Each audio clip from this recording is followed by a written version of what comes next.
اعوذ باللہ من الشیطان الرجیم بسم اللہ الرحمن الرحیم۔ اب جو دوسرا رکوع اور تیسرا رکوع آ رہے ہیں یہ ہے کہ جو سن 8 ہجری میں فتح مکہ سے قبل نازل ہوئے اور اس میں مسلمانوں کو آمادہ کیا جا رہا ہے قریش کے خلاف جنگ کرنے کے لیے۔ اگرچہ جنگ بالفعل نہیں ہوئی لیکن کیا معلوم تھا، ممکن ہے خون ریزی ہو جائے، ممکن ہے مکے کی گلیاں جو ہیں وہ خون کی ندیاں جو ہیں اس میں بہنے لگے، سارے اندیشے تھے۔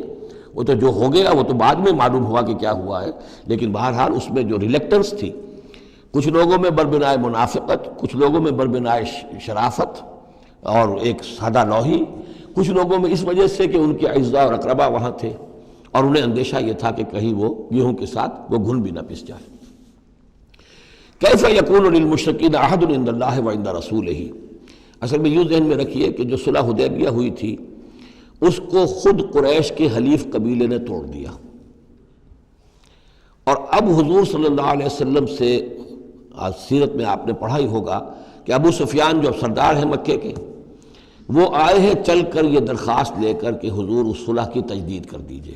حضور نے تجدید نہیں کی، سفارشیں بھی کروائیں انہوں نے جو بھی کروا سکتے تھے، حضرت علی سے کوشش کی، اپنی بیٹی حضرت ام حبیبہ رضی اللہ تعالی عنہا وہ حضور کی زوجہ محترمہ تھی، وہاں گئے، انہوں نے بھی مطلب یہ کہ کوئی حوصلہ نہ دیا، بلکہ وہاں تو واقعی اور ہو گیا کہ وہ گئے اپنی بیٹی کے ہاں، حضور کا بستر بچھا ہوا تھا، بیٹھنے لگے تو ام حبیبہ رضی اللہ تعالی عنہا نے فرمایا کہ ابا جان ذرا ٹھہریے، وہ چھٹک کر کھڑے رہ گئے تو بستر طے کر دیا، اب بیٹھ جائیے۔ اب یہ سردار قریش، انہوں نے کہا کہ یہ بستر میرے لائق نہیں تھا یا میں اس بستر کے لائق نہیں تھا۔ حضرت ام حبیبہ فرماتی ابا جان آپ اس بستر کے لائق نہیں ہیں، یہ نبی کا بستر ہے اور آپ ناپاک ہیں، آپ مشرک ہیں، تو اب کیا کہیں، ان سے سفارش کرو میری۔ معلوم ہوا کہ وہ ساری گئے تو تھے اس لیے کہ بیٹی سے سفارش کروا دیں گے تو شاید زبان میں نہ کھل سکی ہو، پر اس وقت ہو سکتا ہے کہ بہت سے لوگوں نے یہ چیمے گوئیاں کی ہو کہ دیکھیے اچھی بات نہیں ہے، صلح اچھی بات ہوتی ہے، اب یہ قریش کا سردار آیا ہے، گڑ گڑا رہا ہے، سفارشیں کروا رہا ہے، تو صلح کر لینی چاہیے، کیوں صلح نہیں کر رہے حضور؟ اس کو پس منظر میں رکھیے، تب یہ آیتیں آپ کی سمجھ میں آئیں گی۔ کیف یکون للمشرکین عہد عند اللہ، کیسے ہو سکتا ہے مشرکین کے لیے کوئی عہد اللہ کے نزدیک، وعند رسولہ اور اس کے رسول کے نزدیک، الا الذین عاہدتم من المسجد الحرام، سوائے ان کے کہ جن کے ساتھ تم نے معاہدہ کیا تھا مسجد حرام کے پاس، صلح حدیبیہ، فما استقاموا لکم فاستقیموا لہم، تو جب تک وہ اس پر قائم رہے، سیدھے رہے تمہارے لیے، تم بھی قائم رہو، سیدھے رہو۔ ان اللہ یحب المتقین، لیکن اللہ تعالیٰ متقیوں کو پسند کرتا ہے۔ یعنی جب تک انہوں نے نہیں توڑا تھا معاہدہ، ہم نے بھی پیروی کی، ہم نے اس کی پوری جو ہے پوری پابندی کی، لیکن یہ کہ اب جب کہ ان کی طرف سے یہ توڑا جا چکا ہے تو اب کوئی دباؤ نہیں ہے، کوئی اخلاقی اصول نہیں ہے کہ لازماً معاہدے کی تجدید کی جائے۔ اب صورتحال کو دیکھنا ہے، حضور کو پورا اندازہ ہو چکا تھا کہ اب ان مشرکین میں اتنا دم نہیں ہے کہ وہ مقابلہ کر سکیں، تو معاہدے کا مطلب کیا ہوتا کہ کفر اور شرک کو ایک فریش لیز آف ایگزسٹنس دے دیا جائے۔ 10 سال کے لیے اگر معاہدہ کریں، 10 سال کے لیے کفر جو ہے ڈنکا بجائے گا، تو حضور کو پورا اندازہ تھا، اس لیے آپ نے تجدید نہیں کی۔ کیف وَإِن يَظْهَرُوا عَلَيْكُمْ، کیسے جبکہ اگر وہ تم پر کہیں قابو پا لیں، غالب آ جائیں، لا يرقبوا منکم الا ولا ذمہ، تو ہرگز لحاظ نہیں کریں گے نہ تمہاری قرابت کا نہ عہد کا۔ ان کے ہاں تو نہ قرابت کے کوئی معنی ہے نہ معاہدے کے کوئی معنی ہے، معاہدہ جب بھی چاہا توڑ دیا، قرابت داری کے خلاف کیا۔ یرضونکم بافواہہم، اب وہ جو آئے ہیں صلح کی تجدید کرنے کے لیے اور چاپلوسی کر رہے ہیں، وہ چاہتے ہیں کہ تمہیں راضی کر لیں اپنے منہ سے، وتابا قلوبہم، اب بھی ان کے دل انکاری ہیں، دل اب بھی نہیں مان رہے، واکثرہم فاسقون، اور ان کی اکثریت فاسقین پر مشتمل ہے۔ اشتروا بآیات اللہ ثمنا قلیلا، یہ وہی لوگ ہیں جنہوں نے اللہ کی آیات کو فروخت کیا ہے حقیر سی قیمت کے عوض، اپنی چودراہٹیں، اپنی سیادتیں، حق کو پہچاننے کے باوجود۔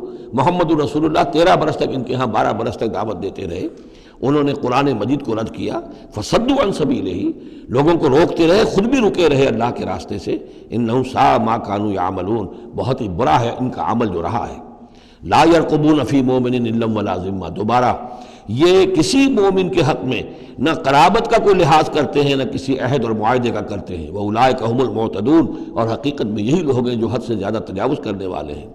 فَإِن تَابُوا وَأَقَامُوا الصَّلَاةَ وَآتَوُا الزَّكَاةَ، پھر بھی اللہ نے راستہ کھلا رکھا ہوا ہے، اب بھی کھلی بات ہے کہ اگر وہ توبہ کریں اور نماز قائم کریں اور زکوٰۃ دیں فاخوانکم فی الدین، تو وہ تمہارے دینی بھائی ہیں۔ ونفصل الآیات لقوم یعلمون، اور ہم اپنی آیات کی تفصیل بیان کر رہے ہیں ان لوگوں کے لیے جو علم رکھتے ہیں، جو علم حاصل کرنا چاہیں۔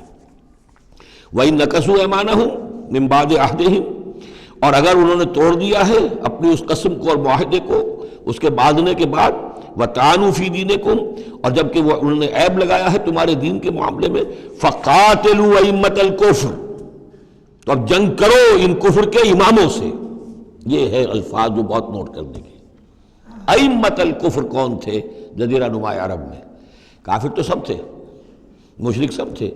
ائمۃ الکفر، ائمۃ الشرک، یہ قریش تھے، متولی کعبے کے، بتوں کے مجاور، یہ سارا مرکز جو ہے شرک کا جو بنایا، اللہ کے گھر کو توحید کا مرکز تھا اسے شرک کا اڈا بنا دیا۔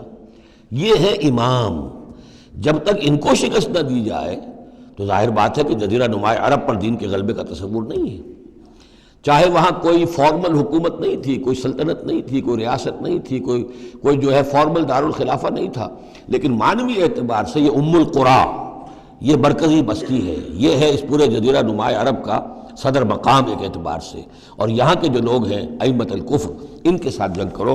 فقاتلوا ائمۃ الکفر، تو قتال کرو ان کفر کے اماموں سے۔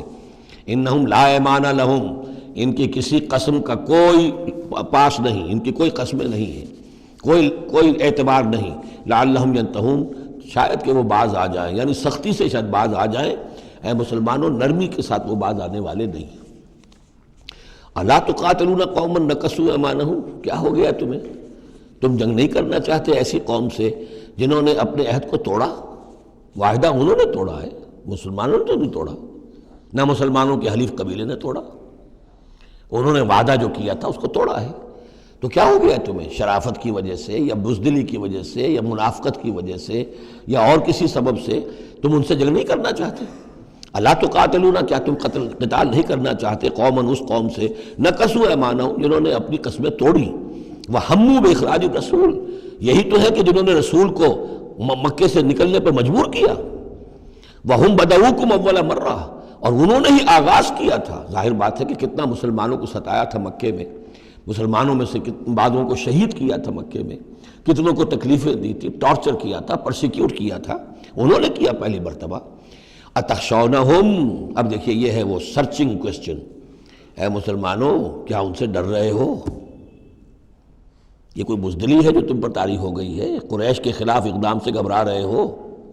اتخشونہم فاللہ احق ان تخشوہ ان کنتم مؤمنین، تو اگر تم مومن ہو تو اللہ زیادہ حقدار ہے کہ تم اس سے ڈرو۔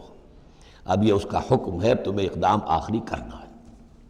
قاتلوہم، کرو جنگ ان سے، یعذبہم اللہ بایدیکم، اللہ تعالی عذاب دے گا انہیں تمہارے ہاتھوں، ویخزہم، اور ان کو رسوا کرے گا، وینصرکم علیہم، اور تمہاری مدد کرے گا ان کے خلاف، ویشف صدور قوم مومنین، اور اہل ایمان کے سینوں کو کی جلن کو دور کر دے گا، ٹھنڈک عطا فرمائے گا۔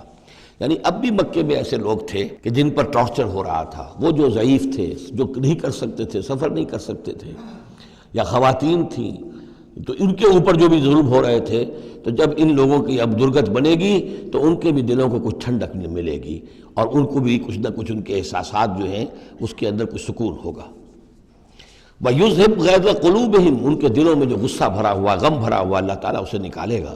وَيَتُوبُ اللَّهُ عَلَىٰ مَن يَشَاءُ، اور اللہ تعالیٰ توبہ نصیب کر دے گا جس کو چاہے گا توبہ کی توفیق دے دے گا۔ وَاللَّهُ عَلِيمٌ حَكِيمٌ، اور اللہ تعالیٰ علیم اور حکیم ہے۔ اب تیسری مرتبہ وہ آیت آ گئی ہے قرآن میں، ام حسبتم ان تترکوا، ام حسبتم ان تدخلوا الجنة ولما يأتكم مثل الذين خلوا من قبلكم مستهم البأساء والضراء وزلزلوا حتى يقول الرسول والذين معه متى نصر الله الا ان نصر الله قریب۔ اسی طرح پھر یہ آیت ہے 214 سورہ بقرہ کی، 142 سورہ آل عمران کی، ام حسبتم ان تدخلوا الجنة، اب یہ تیسری مرتبہ ہے، ام حسبتم ان تترکوا، یہ آیت نمبر 16 ہے، 1 اور 6 کو بھی جمع کریں گے تو 7 بنے گا۔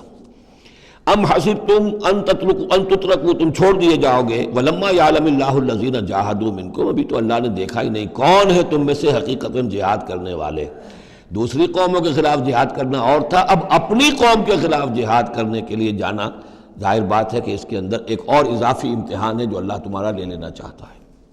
وَلَمْ يَتَّخِذُوا مِن دُونِ اللَّهِ وَلَا رَسُولِهِ وَلَا الْمُؤْمِنِينَ وَلِيًّا، اور دیکھ لینا چاہتا ہے اللہ کہ کون ہیں وہ لوگ کہ جو اللہ کے سوا اور اس کے رسول کے سوا اور اہل ایمان کے سوا کسی کے ساتھ دلی تعلق، دلی محبت اور دلی رازداری کا کوئی تعلق نہیں رکھتے۔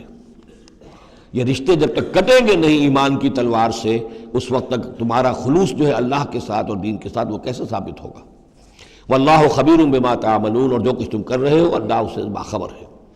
صدق اللہ العظیم۔